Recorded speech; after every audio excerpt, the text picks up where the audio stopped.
shot rock and tackle today. Ryan. Scott, that was a highly entertaining battle, mate. Disappointed just to fall short in that last quarter. Not particularly, no. It's just a game at the end of the day for me. I don't get stressed out about them one way or another. I've been just doing this too long, and exciting to play. Congratulations to them. I thought they were very good across the board, really good in the third quarter. But more importantly, a big shout out to Dean for his 300th game, pardon me. Incredible career, and you know, one of the, I think, the best coaches in the league without question, and his career has been fantastic. And I love watching those guys play and how he coaches them, and yeah, so just a good slugfest. Started the game really well, and as you said, they got on top in that third quarter. What did you feel like shifted in terms of the game in that third quarter? I think they just got after us a little bit. We got a little uncharacteristic with our shot selection, which was credit to them. And then, you know, they beat us up on the glass. Obviously, I just looking at this 18 offensive rebounds, so they beat us up on the glass, and you know, it's just little things when you get in those kind of games that are going to make the separation points. And yeah. I feel like that last quarter you must have been incredibly proud of the fight back that the guys showed to battle to the last minute. Yeah, I mean, it's just they've done that since I've been here, and this is a credit to them. And you know, they just continue to fight and defend the island, and that's what the people expect. And sometimes it's a little better than other times, but I thought the fight was good. So Jordan and Milton probably got a little bit more attention than they have in the past couple of weeks, that really allowed Jack to have a good game tonight. Yeah, I mean, those guys are always going to draw attention, and you know, we had to move the ball a little bit better. I think we got a little stagnant. Again, credit to them and some of their physicality, and got after us. But in general, you know, I'm pleased with the fact that we competed and fought as hard as we possibly could. And it's just this is a marathon. This is not a sprint, and there'll be a lot of more ups and downs and losing streaks, and stuff's going to happen, and injuries, and you're just going to have to navigate it. Saw a couple of contentious calls. What was the explanation on the floor about the coach's challenge in the last few seconds there? I don't talk about the referees in press conferences. Jack, obviously disappointed not to get the win, mate, but I guess they're a great side, and it was really good. It was a top of the table battle, and it was entertaining throughout.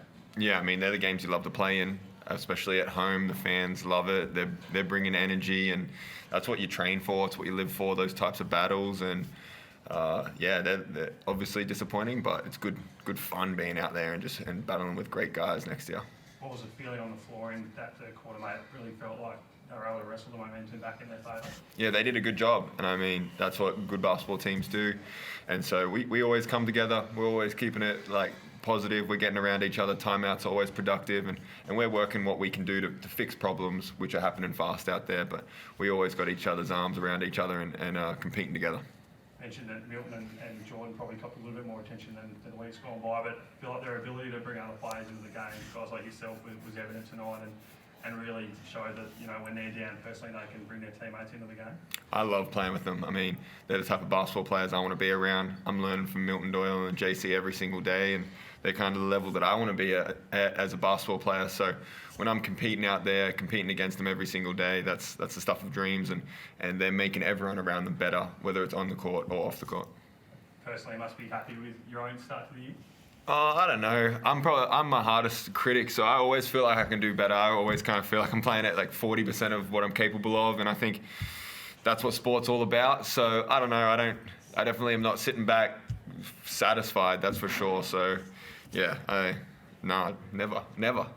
We heard Milt say something similar during the week, that he said he feels like he can get better. Is that, I guess, the measure of a good team, that you know, you guys are never satisfied, and you always want to, as Scott says, win the day and get better every day you take the court? I think that's the type of guys that Scott brings in, for one, and then secondly, I think that's how you become a professional basketball player. You get focused on the process. The results don't mean too much, so your head's never too high or too low, and that's the type of guys that kind of win basketball games and reach this level. So yeah, you always it's a fine line. You're battling between feeling like you're not good enough and competing, but that's how you get better as a basketball player. Chris, got anything? Yeah, I think jump in for a couple. Jack, you're a couple of years older than Luke Travis, but your careers have been on a similar sort of trajectory. It was great to see you both go at it against each other tonight. How did you enjoy that battle? Yeah, it's fun. I mean, there's so much talent in this league, and he's a great basketball player, affects winning in a lot of ways, and so it's fun going out there competing with the best and then trying to come out on top. So that's what we live for. You obviously got some family and friends still in Brisbane. You looking forward to getting back there on Sunday? Yeah, my family's up there, so I'll get to see my mum and dad. They'll be in the crowds cheering crazy, so always good to see family, and I'm really excited for that. Scott, it's not very often that your team gets out rebounded like you did tonight, and you mentioned the offensive rebounds. It was a big factor in their favour in the end. Is there anything you can put it down to, or is it just one of those maps? Well, I think rebounding just in general is not anything more than a want. There's no cure for being a poor rebounder other than the fact that you need to be wanting the ball more than someone else. The best rebounders in the world are the guys that actually play below the rim. And so it's just more of a want thing. And across the board, we got some guys that in general are pretty aggressive at getting a glass. We talk about it, every single day about offensive rebounding. And they had a bunch of guys get after the glass themselves. So it's just something that is a group effort, and they did a really good job of it. Now, I know I should know better, but I'll ask you about Sunday's game anyway. I know you haven't thought about Brisbane just yet, but now that you get a chance to think about it now, what are your thoughts on taking them on Sunday?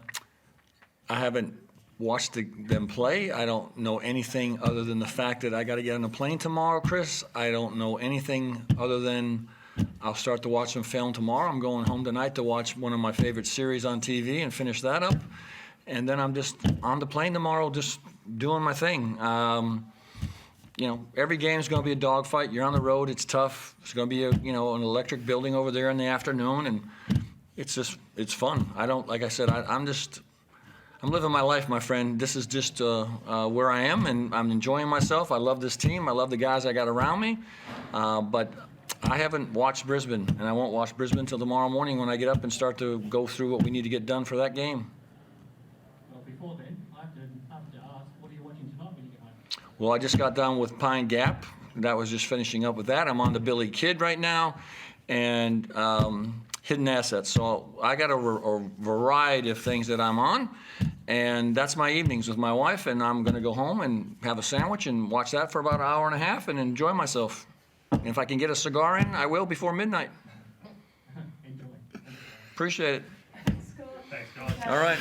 See y'all. You watch 3 series at the same time? Yeah, I'm busy, man. Crazy. I got stuff to do. I hadn't heard of any of them either. Yeah.